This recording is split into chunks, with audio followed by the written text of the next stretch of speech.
Let me apologize to you and to your viewers for coming late. We haven't slept in Nairobi.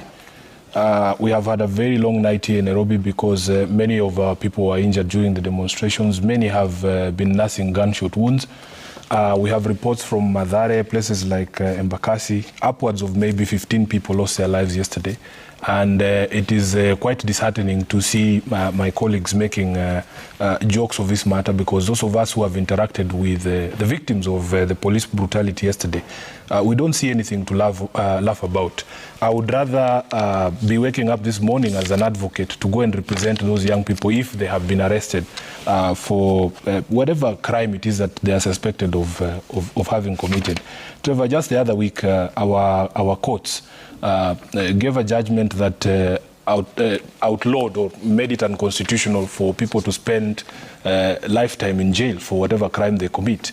Now, you can imagine our court saying that life sentences are unconstitutional, but this regime is dishing out death sentences on the streets without ever giving these young people an opportunity to be heard. Number two, nobody is going to threaten us. There is nothing these people have said, have not said. There is nothing they can scare us with. If it is arrest, we are ready to be arrested. Because Khalwale is not a lawyer, he doesn't understand that arresting someone is not an end in itself. Because when you appear before that judge, you must demonstrate with evidence the causal link. There has to be a direct link between the action complained of and the person you're presenting before that judge or magistrate accusing him of that crime. These people, I have said it more than enough times, they are all in agreement. They all say, yes, we should arrest Raila. What they want, what the problem is, Trevor, is that there is no one with the balls in Kenya Kwanza to actually arrest Raila. You see, these guys, this is what I'm saying. You have said this thing for over a year now.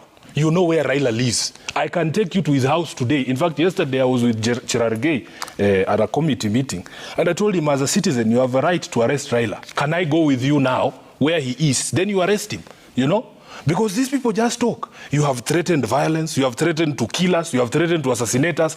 I am telling you, Trevor, Kenyans have lost fear of this illegitimate government. And what we are doing, Trevor, you know, when an ostrich has its head in the sand, it is refusing to listen.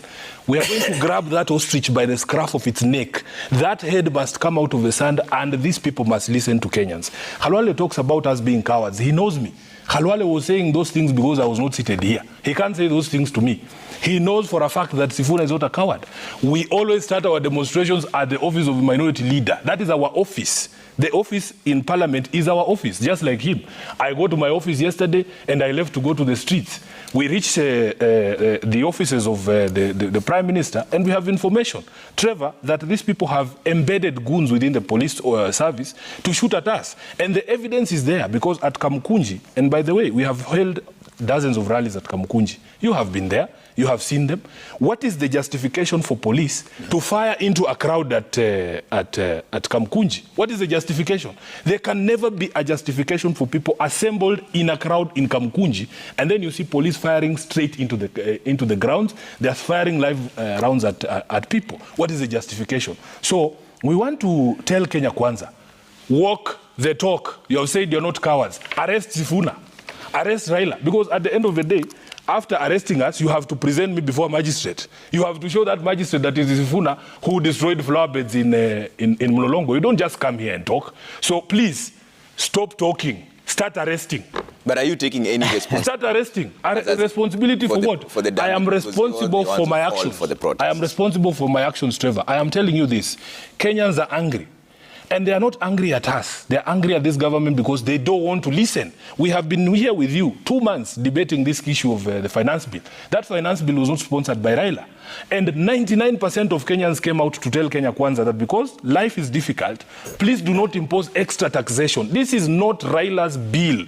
This is Ruto's bill. It is Ruto's act. It is his signature on that act. It is the signature of William Ruto. Okay. If he had listened to Kenyans, the sort of anger that is out there would not be happening. And Trevor, I want to add one rider.